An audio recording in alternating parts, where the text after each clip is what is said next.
Pour mes parents, j'étais le plan B. Lors de notre réunion de famille, mon frère s'est moqué de mon vieux camion et m'a demandé ce que je faisais. Ma réponse a choqué tout le monde, papy a failli s'étouffer et papa est devenu livide. J'ai grandi dans une maison coloniale à 2 étages à Dijon, en Bourgogne. Le genre de maison où les photos de famille sur le mur de l'escalier vous disent tout ce que vous avez besoin de savoir. Le portrait de fin d'études de Bruno était dans un cadre doré. Le mien était dans un cadre en plastique noir de Carrefour. Personne ne l'avait prévu ainsi. Ou peut-être que si. J'ai arrêté d'essayer de comprendre vers l'âge de 14 ans. Mon frère Bruno a 4 ans de plus que moi. En grandissant, c'est lui que mes parents présentaient en premier à chaque barbecue, chaque événement à l'église, chaque fonction scolaire. Voici Bruno. Il est au conseil des élèves, puis une pause. Et voici Henri. Pas de suite, pas de qualificatif, juste Henri. Mon père, Robert, a été cadre intermédiaire dans une entreprise de distribution de papier pendant 31 ans. Il pointait à l'arrivée, pointait au départ, ne faisait jamais de vagues. Mais dans son esprit, Bruno allait être celui qui briserait le cycle. Bruno allait faire quelque chose de grand. Bruno avait les notes, la personnalité, la mâchoire bien dessinée. Apparemment, ma mère, Patricia, le soutenait. Elle n'était pas méchante, mais elle avait cette façon de canaliser chaque euro, chaque once d'attention vers mon frère. Quand Bruno a eu besoin d'une voiture pour l'université, ils ont co-signé un contrat de leasing. Quand j'ai eu besoin d'une voiture pour le travail, mon père m'a dit de regarder sur le bon coin. Je ne vous raconte pas cela pour que vous me plaigniez. Je vous le dis parce que vous devez comprendre la logique de ma famille. Bruno était l'investissement. J'étais le fonds d'urgence que personne ne prévoyait d'utiliser. La seule personne qui n'opérait pas de cette manière était mon papy Georges. Le père de papa, plombier à la retraite, 84 ans, toujours aussi vif.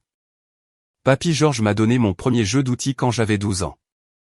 Pas un jeu pour enfants, un vrai jeu. Des pinces multiprises, une clé à molette, un testeur de tension. Il m'a regardé et a dit, « Tu as des mains qui veulent travailler, mon gars. Ne laisse personne te dire le contraire. » J'ai gardé cette phrase comme une bouée de sauvetage. Je ne suis pas allé à l'université. Je veux être honnête à ce sujet, car ma famille l'était sûrement. Bruno a obtenu un diplôme en commerce de l'université de Lyon. J'ai obtenu ma certification de frigoriste après un programme de 6 mois et j'ai commencé à tirer des lignes de cuivre dans des bâtiments commerciaux à 19 ans. Mes parents ont traité ça comme des funérailles. Maman a même pleuré, non pas parce qu'elle était triste pour moi, mais parce qu'elle était embarrassée. Qu'est-ce que je suis censé dire au Dubois? A-t-elle demandé à mon père un soir, pensant que je ne l'entendais pas. Les Dubois étaient leurs voisins. Leur fils était en pré-médecine. J'ai déménagé à 18 ans, loué une chambre au-dessus d'une laverie à Chambéry, et commencé à travailler pour une entreprise appelée Système Confort. J'étais le plus jeune de toutes les équipes. J'ai eu les pires appels. Unité de toit en août, chaufferie en janvier. Je me présentais tôt. Je restais tard. Je me tenais tranquille et observais tout. À 23 ans, j'avais ma licence d'entrepreneur. À 25 ans, j'ai créé Société Mécanique Durand SARL. Je l'ai nommée d'après le nom de jeune fille de ma mère, si vous pouvez y croire. Je ne sais pas pourquoi j'ai fait ça. Peut-être qu'une partie de moi essayait encore. Pendant les 2 premières années, Société Mécanique Durand était juste moi, un fourgon de service d'occasion, et un ordinateur portable bon marché sur lequel je gérais ma comptabilité. J'ai d'abord fait du résidentiel, puis j'ai décroché de petits chantiers commerciaux, des centres commerciaux, des parcs de bureaux. Je sous-cotais tout le monde, fournissais un travail propre et ne manquais jamais une date limite. Lentement, les gens ont commencé à m'appeler au lieu de l'inverse. Pendant ce temps, Bruno en était à sa 3e réorientation de carrière. D'abord, c'était une marque de vêtements qui n'a jamais dépassé la page Instagram. Ensuite, c'était le conseil en crypto-monnaie, ce qui, d'après ce que j'ai pu comprendre, signifiait qu'il avait un serveur Discord et une lumière annulaire. Puis, il y a environ 1 an et demi, il a décidé qu'il allait être un magnate de l'immobilier. C'est là que ça devient intéressant. Pour lancer Bruno dans l'immobilier, mon père a co-signé un prêt de 40 000 €. 40 000 € pour les frais de licence, un site web, du matériel marketing, une photo de profil professionnel, une nouvelle garde-robe, et ce que Bruno appelait le capital d'exploitation. Ma mère m'en a parlé nonchalamment à Thanksgiving comme si ce n'était rien. Ton père aide Bruno à s'installer. N'est-ce pas excitant? J'ai hoché la tête et mangé mes haricots verts. C'était il y a 18 mois. À l'heure actuelle, Bruno a conclu exactement 0 à faire. 0. Il a un site web avec des photos de stock et son visage dessus. Il a des cartes de visite avec des dorures et il a un prêt de 40 000 € pour lequel mon père est légalement responsable et qui a 3 mois de retard de paiement. Je le sais parce que mon père m'a appelé 11 jours avant la réunion de famille. C'était un mardi soir. J'étais dans mon atelier en train de revoir un dossier d'appel d'offres quand son nom est apparu sur mon téléphone. Papa ne m'appelle jamais. Je le pense littéralement. Je pouvais compter les appels de la dernière année sur une main, et 2 d'entre eux étaient accidentels. Henri. Salut, tu as une minute? Bien sûr, papa. Il a fait ce qu'il fait toujours quand il veut quelque chose. Il m'a posé des questions sur le travail. Il m'a posé des questions sur la météo. Il m'a demandé si je mangeais bien. 3 questions qu'il n'avait jamais posées en séquence. Puis il y est venu. Écoute, ton frère traverse une période difficile avec son entreprise. Il a un peu de retard sur certains paiements et la banque l'appelle. Je me demandais si tu pouvais l'aider temporairement. Je me suis appuyé sur ma chaise. L'aider? Comment? Peut-être couvrir quelques mois de paiement, juste pour lui donner de l'air. Il a quelques affaires en cours. Papa, je ne couvrirai pas les paiements du prêt de Bruno. Silence. Puis plus doucement. Henri, j'ai co-signé ce prêt. S'il fait défaut, ça me retombe dessus. Je comprends. Alors, tu n'aideras pas?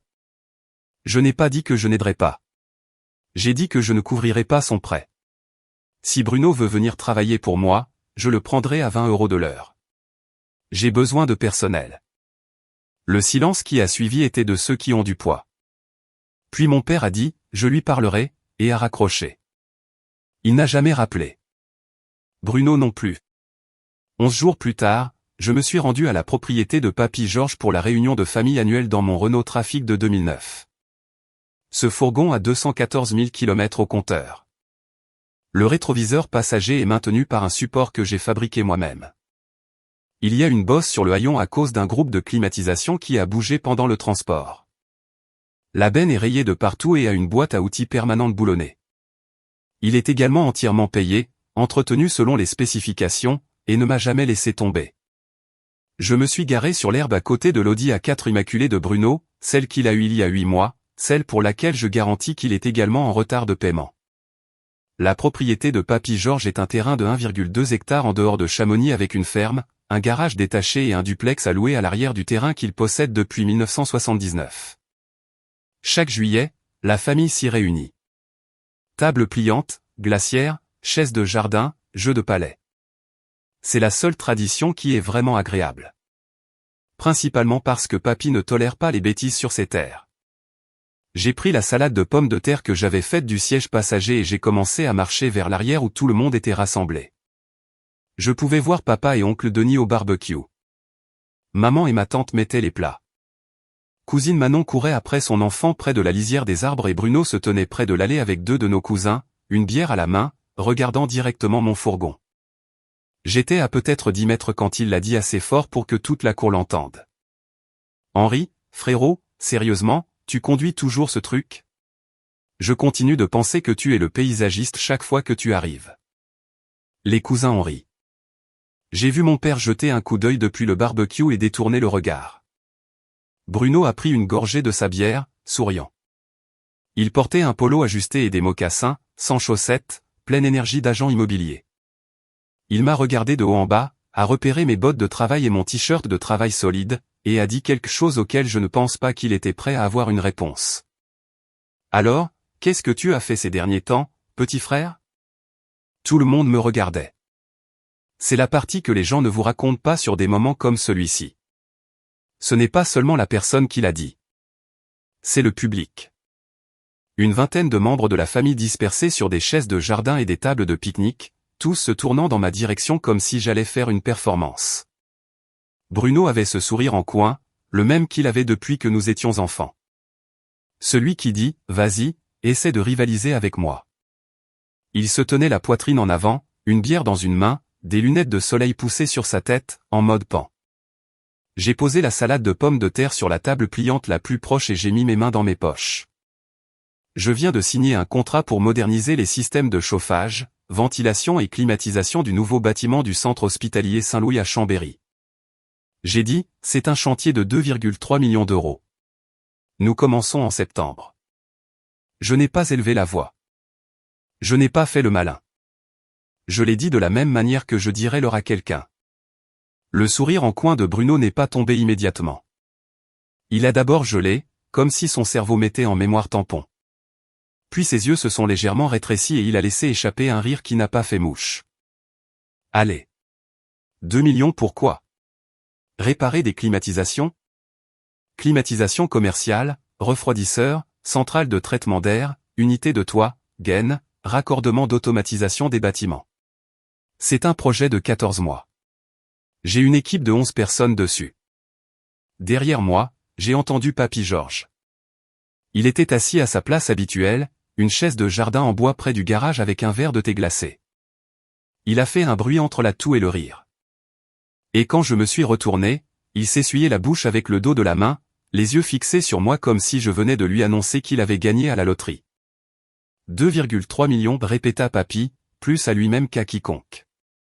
Il a regardé mon père. Tu entends ça, Robert? Mon père l'a entendu. J'ai vu l'information s'enregistrer. Il se tenait au barbecue, tenant une paire de pinces, et la couleur a quitté son visage comme si quelqu'un avait tiré un bouchon de vidange. Il n'a rien dit. Il m'a juste regardé pendant environ 3 secondes, puis a baissé les yeux sur les hamburgers comme s'ils exigeaient soudain toute son attention. Voici pourquoi cette réaction est importante. 11 jours plus tôt, mon père m'avait appelé pour me demander de l'aide pour couvrir les paiements du prêt de Bruno. Un prêt pour lequel Bruno avait 3 mois de retard, un prêt que mon père avait co-signé et pour lequel il était maintenant financièrement exposé. Et j'avais dit non. À ce moment-là, debout au barbecue, mon père a réalisé quelque chose qui l'a probablement frappé comme un camion. Son fils Plan B avait 2,3 millions d'euros de travail contractuel. Son fils enfant chéri ne pouvait pas conclure une affaire pour un studio. Je n'en ai pas rajouté. Je n'ai même pas regardé Bruno à nouveau. J'ai juste pris la salade de pommes de terre et je l'ai portée à la table des plats où ma mère se tenait. Salut, maman. Salut, chérie. Elle m'a serré dans ses bras. Elle avait l'air mal à l'aise. Elle avait tout entendu. Le reste de l'après-midi s'est déroulé comme se déroulent les réunions de famille. Quand quelque chose de gênant arrive, les gens surcompensent. Oncle Denis est venu me poser un tas de questions sur le contrat de l'hôpital. Cousine Manon m'a discrètement donné un coup de poing quand personne ne regardait. Ma tante m'a dit qu'elle était fière de moi, ce qui m'a presque touché car elle ne l'avait jamais dit auparavant. Bruno a disparu pendant environ 40 minutes. Il est allé s'asseoir dans son Audi A4. Quand il est revenu, il était plus silencieux. Il est resté près de ma mère et ne m'a pas regardé du reste de la journée. Voici la chose. Je ne suis pas allé à la réunion en ayant l'intention d'embarrasser qui que ce soit. Sincèrement, non. J'allais dire que les affaires marchaient bien et en rester là. Mais quand quelqu'un se moque de votre fourgon devant toute votre famille, quand il vous regarde comme si vous étiez la chute d'une blague qu'il raconte depuis des décennies, parfois la vérité sort à pleine voix. Ce soir-là, j'étais chez Papy à l'aider à nettoyer. La plupart des gens étaient partis. Il n'y avait plus que moi, lui, et oncle Denis qui chargeait des chaises pliantes dans le garage. Les cigales faisaient un bruit fou comme elles le font en juillet et Papy était assis dans sa chaise avec un nouveau verre de thé, regardant les lucioles apparaître au-dessus du champ arrière. « Assieds-toi, Henri, dit-il. » Je me suis assis sur la chaise à côté de lui. « Tu sais que j'ai fait de la plomberie pendant 42 ans, dit-il. »« Oui, monsieur. »« Tu sais comment les gens m'appelaient quand j'avais ton âge ? Un manœuvrier de tuyaux. La famille de ta grand-mère ne voulait pas qu'elle m'épouse parce que je travaillais de mes mains. Son père était directeur de banque. Il pensait que j'étais en dessous d'eux. Il a pris une gorgée de thé. J'ai acheté ce duplex là-bas en 1979 avec de l'argent que j'avais économisé en 15 ans à ramper sous les maisons. Pas de prêt, pas de co-signataire, juste du travail. Je n'ai rien dit. Je savais qu'il n'avait pas fini. Ton père n'a jamais compris ça. Il voulait le bureau, le titre, le nom sur la porte. Rien de mal à ça, mais il a élevé ton frère de la même manière. Et maintenant, regarde. Il s'est tourné vers moi. Tu es devenu comme moi, mon gars. Et j'ai besoin que tu saches quelque chose. Je vais faire en sorte que cela compte pour quelque chose de permanent. On en reparlera demain matin. Viens vers 9 heures. Je lui ai dit que je le ferais. Quand je suis rentré à mon appartement ce soir-là, je suis resté dans mon fourgon sur le parking pendant environ 10 minutes, juste pour digérer tout ça. La réunion. Le visage de Bruno. Le silence de papa. Quoi que papy était en train de préparer. Puis mon téléphone a vibré. Un SMS de mon père. Nous devons parler de la situation de ton frère. Cela devient sérieux. La banque a envoyé un avertissement de recouvrement. Appelle-moi. Je l'ai regardé longtemps. Puis j'ai mis mon téléphone dans ma poche et je suis rentré. Je n'ai pas pu dormir cette nuit-là, non pas à cause du SMS, mais parce que je continuais à rejouer quelque chose que j'avais remarqué à la réunion et que personne d'autre ne semblait avoir remarqué. Quand j'ai annoncé le contrat de l'hôpital et que tout le monde a réagi, ma mère a tendu la main et a serré le bras de Bruno. Pas le mien, le sien. Comme si c'était lui qui avait besoin de réconfort à ce moment-là. C'est la logique de ma famille. Même quand je gagne, c'est lui qui est réconforté. Vers minuit, j'ai entendu mon téléphone vibrer à nouveau. Cette fois, c'était de Bruno. Salut mec, félicitations pour le contrat. Sérieusement, c'est énorme. J'ai failli tomber dans le panneau. Presque. C'était la chose la plus sincère qu'il m'ait dite depuis des années. Mais un deuxième SMS est arrivé 30 secondes plus tard. Papa a mentionné que tu pourrais peut-être aider pour quelque chose. On pourrait déjeuner cette semaine? C'était ça. J'ai mis mon téléphone à charger et j'ai regardé le plafond. Les félicitations n'étaient pas réelles. C'était la mise en place. Bruno n'était pas impressionné. Il se positionnait. À 9 heures le lendemain matin, je me suis garé dans l'allée de Papy Georges. Il était déjà sur le porche avec du café, portant sa vieille veste de travail, même s'il faisait 25 degrés. Certains hommes ont juste froid après 80 ans. Il m'a tendu une tasse sans demander si j'en voulais une, et s'est assis sur la balançoire du porche. J'ai fait mettre à jour mon plan successoral il y a 6 semaines, dit-il, sans préambule. Je te laisse le duplex. J'ai posé la tasse parce que j'ai vraiment cru que j'allais la laisser tomber. Le duplex. Le duplex. Libre et sans dette. Pas d'hypothèque. Les locataires actuels y sont depuis 11 ans. Paie 1 200 € par mois. Ne manque jamais un paiement. La propriété a été évaluée à 280 000 € au printemps dernier. Papy, je ne sais pas quoi dire. Ne dis rien encore. Laisse-moi t'expliquer pourquoi. Il a bercé lentement la balançoire du porche. Ton père comptait obtenir cette propriété à ma mort. Il ne l'a jamais dit directement, mais je ne suis pas stupide. Il en a parlé à Denis. Il en a parlé à son comptable. Je pense qu'il prévoyait de la vendre pour couvrir les ennuis dans lesquels Bruno s'est mis. Il a regardé le champ arrière. Je n'ai pas construit ce duplex pour que ton père puisse le liquider afin de renflouer un adulte qui ne veut pas travailler. Je l'ai construit avec ses mains. Il les a levées. Elles étaient cicatrisées et noueuses, et toujours énormes. Et je le donne à la seule personne de cette famille qui comprend ce que cela signifie. Je suis resté assis là longtemps. Le café a refroidi dans mes mains. Personne ne le sait encore, a-t-il continué. Ni ton père, ni ta mère, ni Bruno. Mon avocat a les documents mis à jour. Le moment venu, ce sera fait. Mais je voulais que tu l'entendes de ma part d'abord. Quand vas-tu leur dire? Il a souri. C'était le genre de sourire qui me rendait nerveux. Quand le moment sera venu. J'ai rentré chez moi ce matin-là, les mains légèrement tremblantes sur le volant.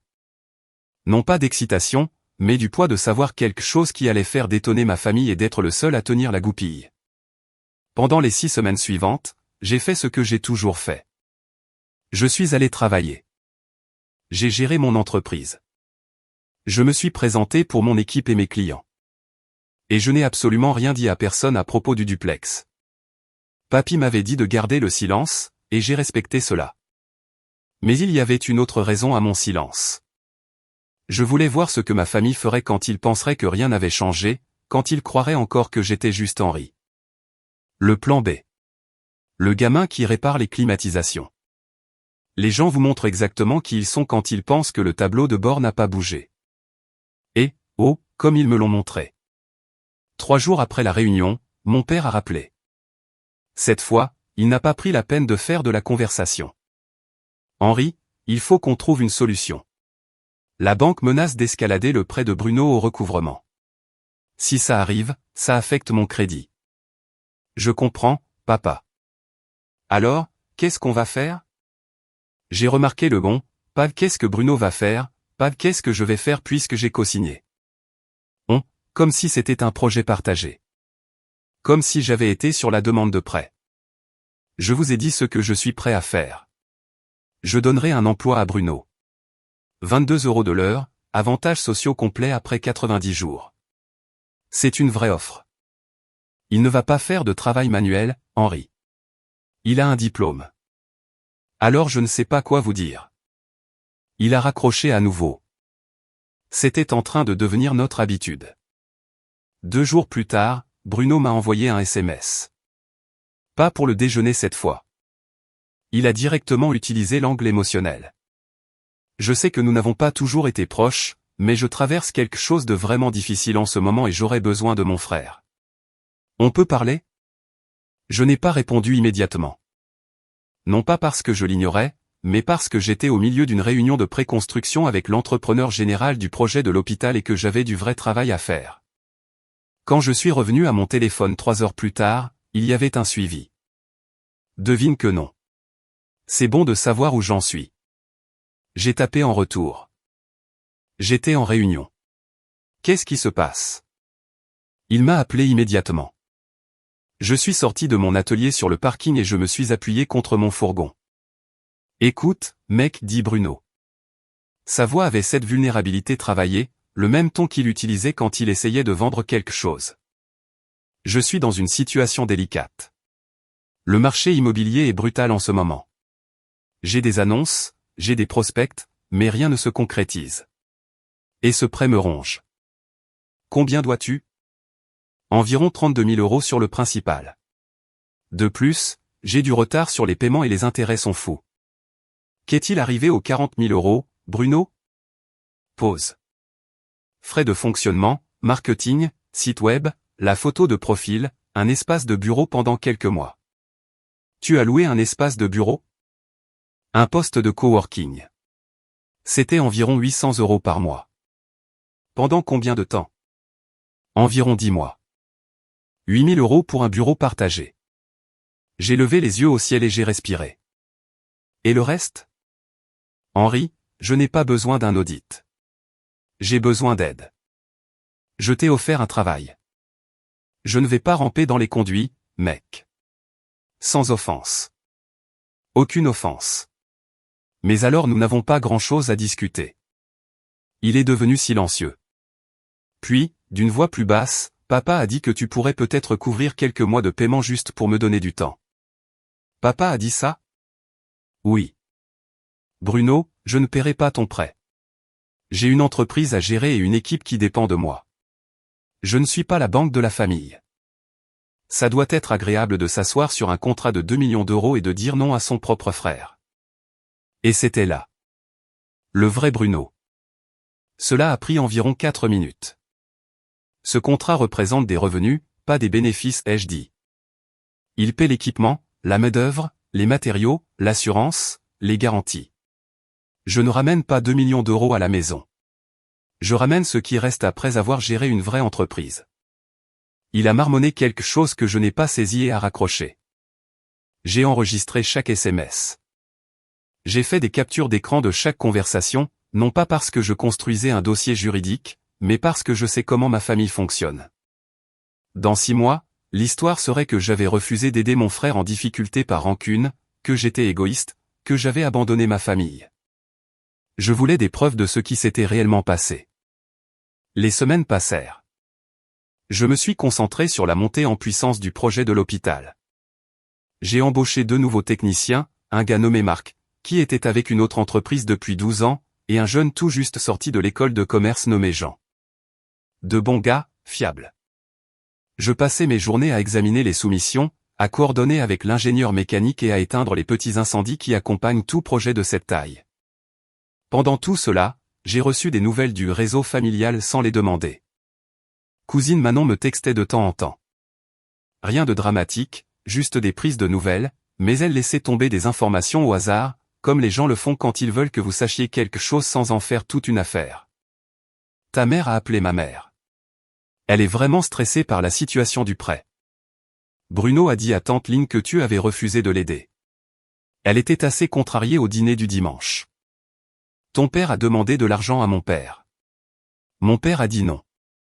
Cette dernière a eu un impact différent. Oncle Denis était chauffeur-livreur. Il ne roulait pas sur l'or.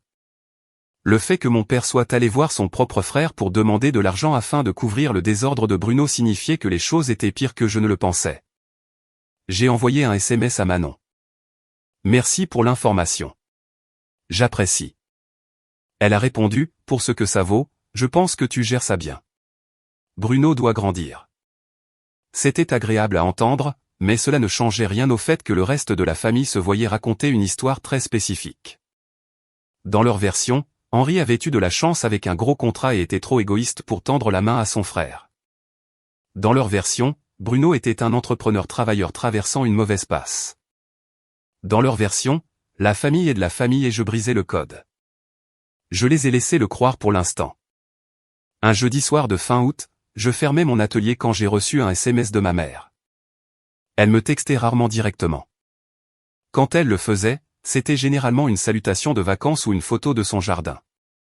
Ce n'était ni l'un ni l'autre. Henri, tu peux m'appeler quand tu auras un moment? Je veux te parler de quelque chose. Je l'ai appelé de mon fourgon. Salut, chérie. Écoute, je ne veux pas m'immiscer, mais ton père a vraiment du mal avec cette situation de prêt. Il ne peut pas dormir. Sa tension artérielle est élevée. Je m'inquiète pour lui. Je suis désolé d'entendre ça, maman. Bruno essaie. Il essaie vraiment. Il a quelques pistes qui pourraient se concrétiser bientôt, mais en attendant, les paiements sont dus et ton père ne peut pas les couvrir avec ses revenus de retraite. Maman, j'ai offert un travail à Bruno. Un vrai travail avec un vrai salaire. Il a refusé. Chérie, il est allé à l'université. Il ne peut pas simplement aller travailler dans le bâtiment. Ce n'est pas du bâtiment. C'est de la climatisation commerciale. Et je suis allé à l'école de métier, donc je ne suis pas sûr de la distinction. Elle est devenue silencieuse. Puis, plus doucement. Je pense juste que la famille devrait aider la famille. Je suis d'accord. C'est pourquoi je lui ai proposé un emploi. Elle a soupiré. Tu ressembles exactement à ton grand-père. Je ne pense pas qu'elle l'ait dit comme un compliment, mais je l'ai pris comme tel. La conversation s'est terminée sans rien résoudre. C'était aussi en train de devenir une habitude. Septembre est arrivé. Mon équipe a commencé la mobilisation sur le projet de l'hôpital. La première phase était la démolition des systèmes mécaniques existants dans l'allée et la coordination était intense.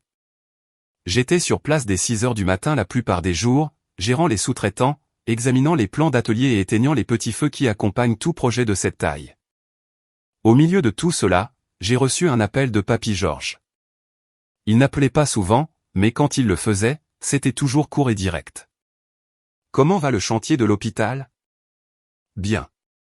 Nous sommes dans les délais. Bien. Je suis fier de toi, mon gars. Je veux que tu le saches. Merci, papy. Je reçois la famille pour le dîner le 28. Tout le monde, je veux que tu sois là. Quelle est l'occasion? Il a fait une pause. Il est temps. Je savais exactement ce qu'il voulait dire. Et mon rythme cardiaque a augmenté d'environ 20 battements. Tu es sûr de ça? Je suis sûr depuis 6 mois. J'ai 84 ans, Henri. Je n'attends pas un meilleur moment. Une autre pause. Sois juste là et ne t'inquiète de rien. C'est à moi de gérer ça. Je lui ai dit que je serais là. Quand j'ai raccroché, je me suis assis dans mon fourgon sur le chantier de l'hôpital et j'ai pensé à ce qui allait arriver. Mon père, déjà financièrement stressé et émotionnellement à vif, était sur le point de découvrir que le duplex sur lequel il comptait hériter allait à son fils cadet. Le fils qu'il avait écarté, le fils qu'il n'avait jamais encadré d'or.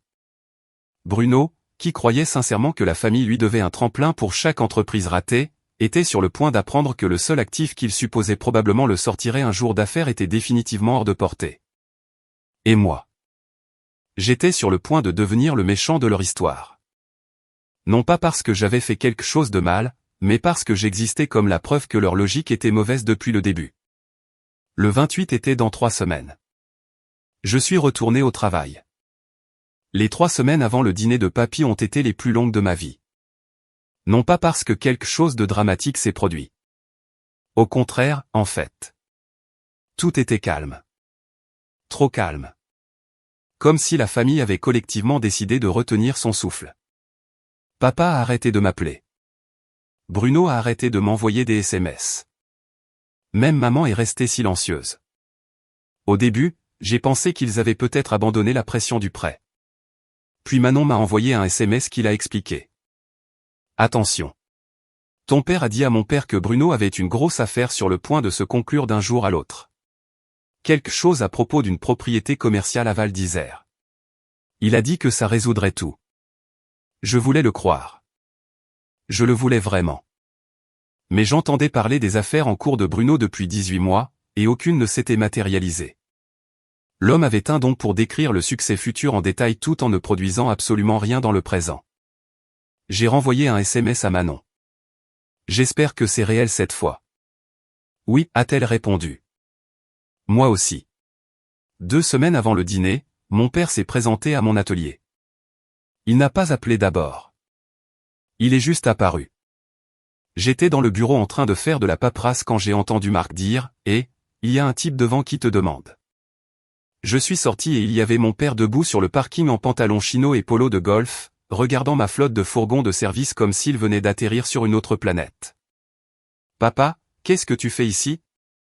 Il a regardé autour de lui. Il faisait l'inventaire. 3 fourgons, mon camion, l'atelier avec le nom de ma société sur le côté, un espace de travail de 6x12 mètres avec des étagères pleines de pièces et d'équipements. Je pouvais le voir faire le calcul mental, recalibrer l'image qu'il avait de mon entreprise. On peut parler à l'intérieur. Je l'ai fait entrer dans mon bureau. Ce n'est pas chic. Un bureau, un classeur, un tableau blanc avec le planning du projet de l'hôpital et un exemplaire encadré de ma licence d'entrepreneur au mur. Il s'est assis en face de moi et a posé ses mains sur ses genoux. « Je te dois des excuses, dit-il. » Je me suis penché en arrière dans ma chaise et j'ai attendu. « Je t'ai mis trop de pression à propos de Bruno. Ce n'est pas juste. Tu as évidemment construit quelque chose ici, et je ne l'ai pas reconnu. J'apprécie ça, papa, mais j'ai besoin que tu comprennes ma position. » Il s'est penché en avant. « Si ce prêt va au recouvrement, mon crédit est détruit. Ta mère et moi prévoyons de refinancer la maison l'année prochaine pour réduire nos paiements. Si ma cote dégringole, c'est hors de question. Nous pourrions perdre la maison dans 5 ans. » Il n'exagérait pas. Je pouvais le voir sur son visage. Ce n'était pas de la manipulation. C'était une peur sincère. Et pendant un instant, je l'ai ressenti aussi. L'attraction. Le vieil instinct de réparer les choses pour des gens qui n'avaient jamais rien réparé pour moi. Qu'est-ce que tu demandes exactement? Je ne te demande pas de payer le prêt. Je te demande si tu voudrais co-signer un refinancement. Nous consolidons la dette, réduisons le paiement mensuel, et Bruno pourra le couvrir avec la commission de cette affaire qu'il est sur le point de conclure. Tu veux que je mette mon nom sur un prêt dont Bruno est responsable? Ce ne serait que temporaire. Une fois sa commission versée, il le rembourse. Papa, et si l'affaire ne se conclut pas? Elle se conclura. Et si elle ne se conclut pas? Il n'a pas répondu. Il m'a juste regardé avec cette expression que je ne lui avais jamais vue auparavant. C'était le visage d'un homme qui avait misé sur le mauvais cheval pendant 33 ans et ne pouvait pas se permettre de l'admettre. Je ne peux pas co-signer ça, papa. J'ai des exigences de garantie pour mon entreprise. Toute exposition supplémentaire à la dette pourrait affecter ma capacité à soumissionner pour des contrats. Je ne risque pas mon entreprise. Il a hoché la tête lentement. Il n'a pas argumenté.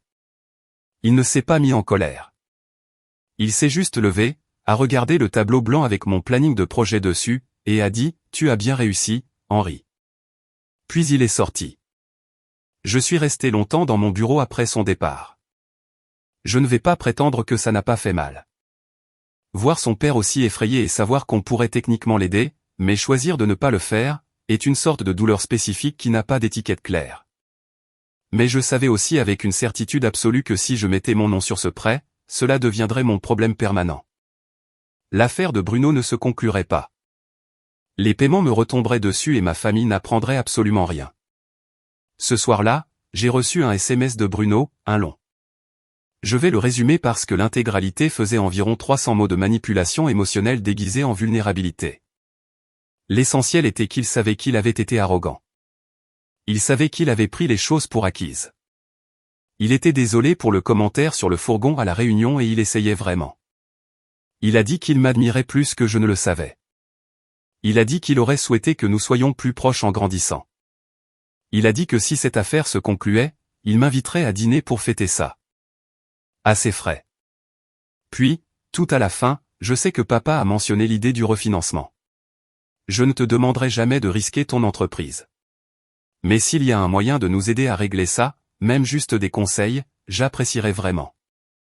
C'était la demande la plus sophistiquée que j'ai jamais reçue de sa part. Presque respectueuse. Presque. Mais le mot « nous » l'a trahi. Ce n'était jamais « aide-moi à régler mon problème ». C'était « aide-nous à régler ça ». La dette familiale était toujours communautaire. Le succès familial était toujours celui de Bruno. J'ai répondu par SMS. J'espère que l'affaire marchera. Bonne chance. Il n'a pas répondu. La dernière semaine avant le dîner de papy, j'ai gardé la tête basse. Le projet de l'hôpital atteignait un jalon critique. Nous retirions les anciens refroidisseurs de la salle mécanique, et le seul gréement nécessitait 3 jours de coordination. J'étais trop occupé pour penser au drame familial, ce qui était une grâce. Puis 2 jours avant le dîner, Manon m'a appelé. « Et, tu as parlé à ton grand-père dernièrement ?»« Pas la semaine dernière. »« Pourquoi ?» ?»« Ma mère a parlé à oncle Denis. Il a dit que ton grand-père avait spécifiquement dit à tout le monde d'être là le 28. Jean, pas facultatif. Il a dit qu'il avait une annonce. Il a dit de quoi il s'agissait ? Non, mais Denis a dit que ton grand-père avait l'air sérieux. Ma mère pense que c'est lié à sa santé. Comme s'il était malade. Il n'est pas malade. Comment tu sais ? J'ai fait une pause trop longue. Je connais papy, c'est tout. Il va bien. Manon n'a pas insisté, mais je pouvais dire qu'elle n'était pas entièrement satisfaite de cette réponse. Elle était intelligente. Elle a probablement senti que je gardais quelque chose. Le matin du 28, je me suis réveillé à 5 heures comme d'habitude. J'ai bu mon café. J'ai vérifié mes emails. J'ai examiné les ordres de travail du lendemain pour le projet de l'hôpital. Routine normale, mais mes mains faisaient quelque chose où elles ne restaient pas tout à fait immobiles. J'ai pris une douche, j'ai mis un jean propre et une chemise boutonnée au lieu de mon habituel équipement de travail, et je me suis rendu chez papy. Je suis arrivé tôt. Il était dans la cuisine, préparant un pot-au-feu, ce qui était son plat de prédilection pour les dîners de famille. La maison sentait l'ail, le romarin et le vieux bois. « Tu es en avance, dit-il. » Je n'ai pas pu dormir. Il m'a regardé par-dessus ses lunettes de lecture. Nerveux, n'est-ce pas ? Non. Il a remis le rôti au four. J'attendais de faire ça depuis longtemps. J'aurais dû le faire il y a des années. Je l'ai aidé à mettre la table. 8 couverts. Lui, moi, papa, maman, Bruno, oncle Denis, tante Lynn et Manon. Le cercle intime complet. Les gens ont commencé à arriver vers 17 heures. Maman et papa sont venus les premiers. Papa m'a serré la main, ce qui était inhabituel. Maman m'a serré dans ses bras et m'a retenu une seconde de plus que la normale. Bruno est arrivé 10 minutes plus tard. Il est entré en portant un blazer sur un t-shirt, ce qui était très à son image. Il m'a fait un signe de tête de l'autre bout de la pièce mais n'est pas venu me voir. Oncle Denis et tante Lynn sont arrivés avec Manon. Manon a tout de suite croisé mon regard et m'a lancé un regard qui disait « Qu'est-ce qui se passe ce soir ?» Je lui ai fait un petit haussement d'épaule. Papy a servi le dîner. Le pot-au-feu était incroyable comme toujours. La conversation était prudente. Personne n'a mentionné le prêt. Personne n'a mentionné mon contrat. C'étaient tous des sujets sûrs. Le temps, l'écart de Manon à l'hôpital, le calendrier de retraite d'oncle Denis. On avait l'impression que tout le monde tournait autour de la piste d'atterrissage, mais personne ne voulait atterrir. Puis papy a repoussé son assiette, plié sa serviette et l'a posée sur la table. Bien, dit-il. J'ai demandé à tout le monde d'être ici parce que j'ai quelque chose à dire, et je veux le dire une fois clairement à vous tous en même temps. La table est devenue silencieuse. Même la glace dans les verres semblait s'être arrêtée de bouger. J'ai passé les derniers mois à mettre à jour mon plan successoral avec mon avocat.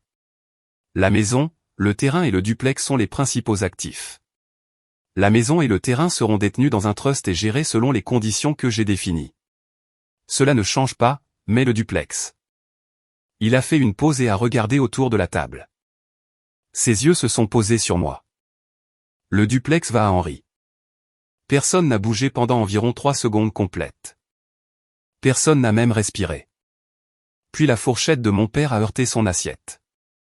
Le son de cette fourchette frappant l'assiette est quelque chose dont je me souviendrai toute ma vie. Ce n'était pas fort. Ce n'était pas dramatique. C'était juste un petit cliquetis métallique contre la porcelaine. Mais dans le silence de cette salle à manger, cela aurait aussi bien pu être un coup de feu. Mon père a fixé Papy Georges. Sa bouche était légèrement ouverte. Son visage avait cette même couleur vidée que j'avais vue à la Réunion, mais pire maintenant, comme si le sol s'était ouvert et qu'il regardait tout ce sur quoi il comptait tomber à travers. Maman a posé sa main sur le bras de papa, non pour le réconforter, mais pour le maintenir en place. Bruno s'est penché en arrière sur sa chaise et m'a regardé. Non pas avec colère exactement, plutôt avec confusion, comme si quelqu'un avait changé les règles d'un jeu qu'il pensait gagner. Oncle Denis a été le premier à parler. Eh bien, il a pris son verre d'eau. C'est ça. Tante Lynn lui a donné un coup de coude. Mon père a retrouvé sa voix. Papa, on peut en parler en privé. Non, dit papy. C'est pourquoi je l'ai fait ici. Pour que tout le monde entende la même chose en même temps. Pas de coup de téléphone, pas de conversation en coulisses. Non, il a dit. Elle a dit. C'est ce que j'ai décidé et c'est fait. C'est une propriété de 280 000 euros, papa. Tu la donnes à Henri plutôt qu'à ton propre fils. Papy a regardé mon père avec une expression que je n'avais jamais vue auparavant. Ce n'était pas de la colère. C'était une déception si profonde qu'elle s'était calcifiée en quelque chose de permanent. Robert, je vais dire ceci une fois, et j'ai besoin que tu l'entendes. J'ai travaillé 42 ans comme plombier. J'ai acheté ce duplex avec l'argent que j'ai gagné en rampant sous les maisons et en suant sous le béton en juillet. Je l'ai entretenu. J'ai géré les locataires. J'ai remplacé le toit 2 fois. Cette propriété existe parce que j'ai construit quelque chose de mes mains. Il m'a montré du doigt. Henri est la seule personne à cette table qui comprend ce que cela signifie. Il a bâti une entreprise à partir de rien. Il n'a pas demandé de co-signataire. Il n'a pas demandé de prêt. Il s'est présenté et a travaillé. Papa, ce n'est pas juste envers Bruno. Il essaie aussi de construire quelque chose. Essayer n'est pas construire. Henri a 11 employés. Henri a des contrats. Henri a une entreprise qui tourne qu'il soit dans le bâtiment ou non. Bruno a un site web et des cartes de visite. La mâchoire de Bruno s'est contractée.